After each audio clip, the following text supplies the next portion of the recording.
જનતા party કે જે બપોરે સવારથી જ્યારે શરૂઆત થઈ ત્યારે એક બે રાઉન્ડમાં ભારતીય જનતા પાર્ટીના ઉમેદવાર કિરીટ પટેલ પણ આગળ આવ્યા, પરંતુ જે ડિફરન્સ રહ્યો આ બંને ઉમેદવારો વચ્ચે મતગણતરી દરમિયાન જે આંકડાઓ તેમને મળ્યા તેમાં ઘણો તફાવત છે, કારણ કે અત્યારે જે ડિફરન્સથી ઇટાલી આગળ છે તે ખૂબ જ વધારે છે। 4181 મતથી ઇટાલી આગળ છે, એટલે આગળના રાઉન્ડમાં પરિસ્થિતિ બદલાય તેની શક્યતાઓ ખૂબ ઓછી છે। પરંતુ હાલ તો વિસાવદરમાં અત્યંત રોમાંચક સ્થિતિ છે। ગોપાલ ઇટાલિયા દ્વારા આમ જોવા જઈએ તો વિસાવદર પેટા ચૂંટણીને લઈને તેમના દ્વારા ચૂંટણીની જાહેરાત થાય એની પહેલાથી જ ક્યાંક તેમણે તૈયારીઓ શરૂ કરી દીધી હતી। તેમણે જાતે જ પોતાના નામની જાહેરાત કરી દીધી, તે બાદ જ તેમણે પ્રચારની એક રીતે કહી શકાય કે લોકોમાં પોતાની જગ્યા બનાવવાની પણ શરૂઆત થઈ અને તેના જ પરિણામો છે, તેની જ અસર છે તે હાલ દેખાઈ રહી હોય તેવું લાગે છે। ત્યારે સંવાદદાતા સહયોગી મારા લક્ષ્મણ મારી સાથે જોડાઈ ગયા છે।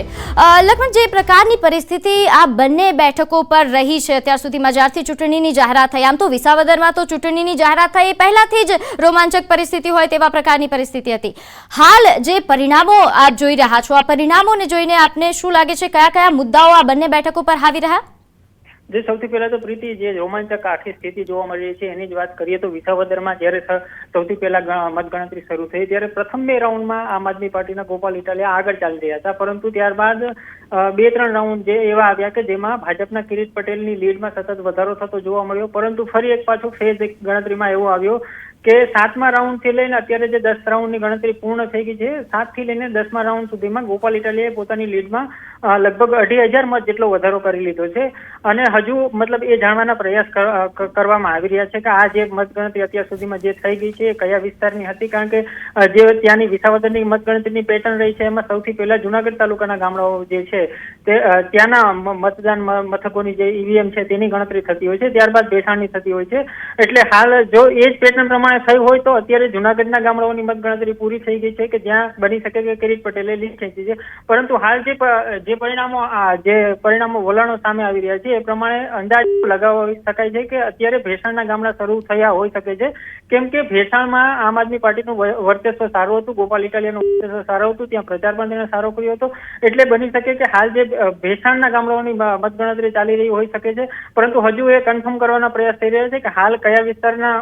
મત ગણાઈ રહ્યા છે, અને ત્યારબાદ જો એવું હોય કે ભેસાણમાં અત્યારે ભેસાણની ગણતરી ચાલી રહી હોય તો હજુ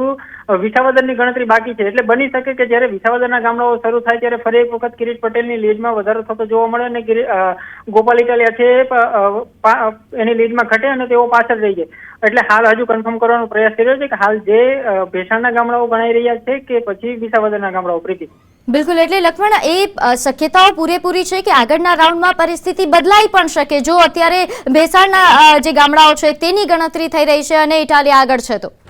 જી બિલકુલ, કેમ કે એકદમ કાંટાની ટક્કર અત્યારે લાગી રહી છે, કોઈ એટલી મોટી લીડ નથી, કોઈ એટલું મોટું માર્જિન હજુ ન ગણી શકાય, પરંતુ એ પહેલેથી જ અપેક્ષિત છે કે અહીંયા લીડ એકદમ સામાન્ય રહેવાની છે, જેવી વાવ વિધાનસભાની પેટા ચૂંટણીમાં રહી હતી એવી જ રીતે અહીંયા પણ એકદમ પાતળી સરસાઈ રહેવાની છે, અને બની શકે કે છેલ્લા રાઉન્ડ સુધી જે પરિણામ સ્પષ્ટ થવા ગણાય ત્યાં સુધીની રાહ જોવી પડી શકે છે। હાલની સ્થિતિ પ્રમાણે તો એવું જ લાગી રહ્યું છે, કેમ કે હજુ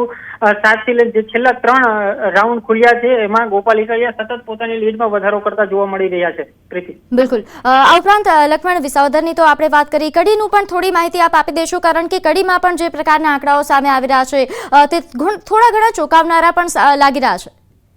કડીમાં થ્રુ આઉટ પહેલેથી લઈને અત્યારે 10 રાઉન્ડ પતી ગયા છે ત્યાં પણ, અને ત્યાં પહેલેથી જ ભાજપ આગળ ચાલી રહ્યું છે અને સતત એની લીડમાં વધારો થતો જોવા મળી રહ્યો છે। જેવી રીતે વિસાવદરમાં કોંગ્રેસનું કોઈ વજૂદ નથી, કોંગ્રેસને ખૂબ ઓછા મત મળ્યા છે, લગભગ 3,000-3,500 મત અત્યાર સુધીમાં મળ્યા છે। એવી જ રીતે આમ આદમી પાર્ટીની સ્થિતિ કડીમાં એવી છે કે ત્યાં તેને નહિવત મત મળી રહ્યા છે, અને અત્યારે ત્યાં 10 રાઉન્ડના અંતે ભાજપ ખૂબ જ આગળ છે, સારી એવી લીડ સાથે ભાજપના ઉમેદવાર ત્યાં લગભગ 15,000 થી વધુ મતની લીડથી તેઓ આગળ ચાલી રહ્યા છે। પ્રીતિ, બિલકુલ, તો હાલ લક્ષ્મણ, જે પ્રકારની પરિસ્થિતિઓ અત્યારે આપણે જોઈ રહ્યા છો, બંને બેઠકો પર જે રીતે પરિણામો આગળ આવી રહ્યા છે, જો આ પરિણામો યથાવત રહે છે, આગળના રાઉન્ડમાં પણ આ જ પ્રકારની પરિસ્થિતિ રહે કે વિસાવદરમાં આમ આદમી પાર્ટી આગળ રહે છે, તો કેટલો બદલાવ આવી શકે રાજકારણમાં, ગુજરાતના રાજકારણમાં?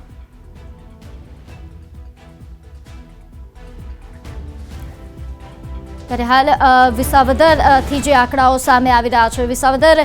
પેટા ચૂંટણીના પરિણામો સવારથી જે રાઉન્ડના પરિણામો સામે આવી રહ્યા, થોડા ઘણા રાઉન્ડમાં ભારતીય જનતા પાર્ટીએ પણ લીડ મેળવી. છેલ્લા 3 રાઉન્ડથી આમ આદમી પાર્ટી જે રીતે આગળ આવી રહી છે, એટલે કદાચ એવી શક્યતાઓ વધી